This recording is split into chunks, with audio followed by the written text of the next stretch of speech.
You're with the Newsmakers on the panel, David Round, Jo Kane and David Lynch. Well, it's arguably been the most divisive issue of the year on the local front, and the headline hogger, which has been the Arts Centre Conservatorium, looks set to rage on next year. The University and the Arts Centre have tweaked the design following a confidential council commissioned report that faulted the Warren and Marnie design structure. Will the tweaking appease a lot of the opposition? Now, Mr Lynch, of course, his company RPR advises to Save Our Arts Centre. Do you think some of the concerns have been addressed? Well, I should just correct you on one thing, Michael. We were advisors to Richard Sinke. Part of our involvement was to establish the SOAC strategy. We're not actually involved in advising the incorporated society. That's right. Running itself very well. The information that I have is obviously the statements that have been issued by SOAC, and I think basically this tweaked design does nothing to address the key issues. But one must remember that what has always been argued is before you start looking at the design of this building, does the Arts Centre Trust Board have they got it right in terms of the trust deed and being able to develop this building there in the first place? And there's a whole lot of other issues like that. But I mean, I think the whole matter of tweaking it, that was of great concern, that clearly the university were given information that allowed them to go away and tweak a design. From the council? From the council.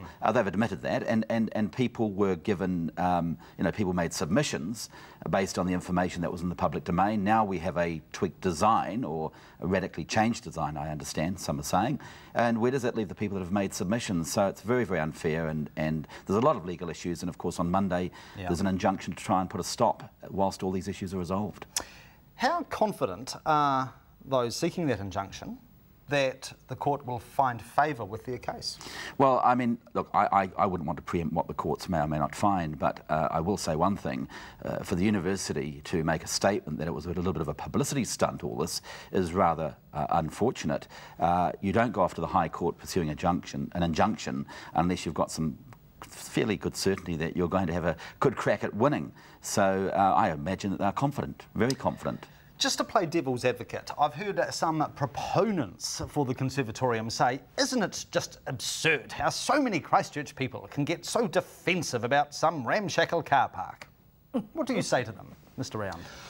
Well, I've no objection to a suitable, tasteful, sympathetic building there on the car park. I don't think the people who are opposing the Conservatorium of Music are necessarily insisting that it must remain car park. The question is surely the nature of the building that's going to go there, the implications, what's going to happen to the Poor Court Theatre. One thought that occurs to me, which I haven't heard mentioned anywhere else, is that this is going to be, the Conservatorium is going to be private, the tiny little quadrangle is going to be private too, even though it may officially be public. It's going to be full of music students, and so half the Arts Centre, or a third of the Arts Centre in size, people are going to poke their noses in and think, oh no, I won't go in there, that's private.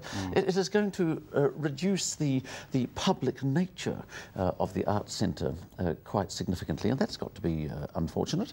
And I know our Vice-Chancellor, for whom I have the greatest of respect, did say... He's your employer, isn't he? He is my employer. I'm torn here, but... That's not what you said off here. No, it is, honestly. But I think if we are to move back to the middle of town, there are plenty of other places in the middle of town where this could actually be put. But the Vice-Chancellor has said we're not in favour of urban renewal, but I thought that was the whole idea of this. Interesting. Jo, obviously community leaders like yourself have been following this chestnut with a lot of interest. What's your impression? Oh, it's good because it takes the focus off Environment Canterbury. It does actually. So it's always really good when we have these. But it's interesting, that urban renewal. I mean, it wasn't so long ago that we had all of these sites in Christchurch that were kind of derelict, and I'm going, what about the space? You know, why are we jamming something into the space? So I don't even think it's about a car park. But I also think that there needs to, and see, I wrote some notes because I thought you said the design twink. So I thought it had gone. Oh, I see. I didn't realise it said tweak. Tweak. I thought it had been twinked out. Right. So I think they need to actually have a look about the whole form and function of the design in regards to the whole of the city. And so I think that you should always be able to sit back and have a look and think, does it fit somewhere else? And it's not just a car park, it's actually space, open space, which you know, the thought of that arts centre closing in is... Yeah, it arguably allows the buildings to breathe, doesn't it? Well, absolutely, and people to walk out and in, you know, not just a car park. Things happen in car parks. Well, they do, Jo, don't they? Yes, they do. Yes. You meet people in car parks. Well, sometimes you don't know who they are until it's too late. Exactly. And what if the Conservatorium, the School of Music, wants to get bigger in the future? Where does it go? I mean, rumour has it that some people in the School of Music now believe that the proposed building is not big enough now. All right. It will be a fascinating one to follow throughout 2010. A revolution is bearing down on primary schools, with national standards set to be actioned in a few weeks' time. With this grand reform pending, will it straitjacket the learning experience to the detriment of children, or will it help ensure children have a command of the 3 Rs and that is religiously monitored? What do we think? Mr. Lynch? Well, yeah, I mean, I think anything that looks at the education of our young children when they start at school has got to be a good thing. But at the same time, I think that you just don't send your kids off to school and hope that the teachers are doing the right thing. So I think the parents have got a role here to also monitor.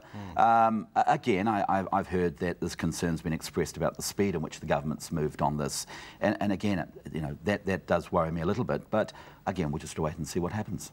We've already had a few stroppy schools saying, we might boycott this. Is that irresponsible, or do you think they're entitled to stick up for their principles?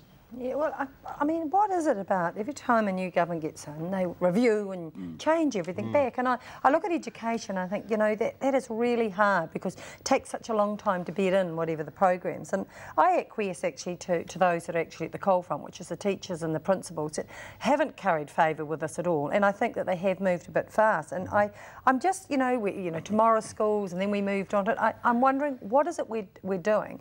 And I guess my concern with this, we're going to pit straight into winners and losers. Right. Winners and losers. And I think that's a bit dangerous in education because we need to be looking at really what is broken and how we best fix it, not just throw everything out. Mr. Round. You talk about the learning experience, Mike. In the case of many children, I'd have to say, what learning experience? Because 1/5 of our children leave school functionally illiterate, unable to read or write. I think it's scandalous that public servants who enjoy taxpayer funds are announcing that they're going to ignore lawful instructions. And I can't help but think that really their attitude reeks more of simply defending their own patch than being properly concerned about the deplorable education of their children.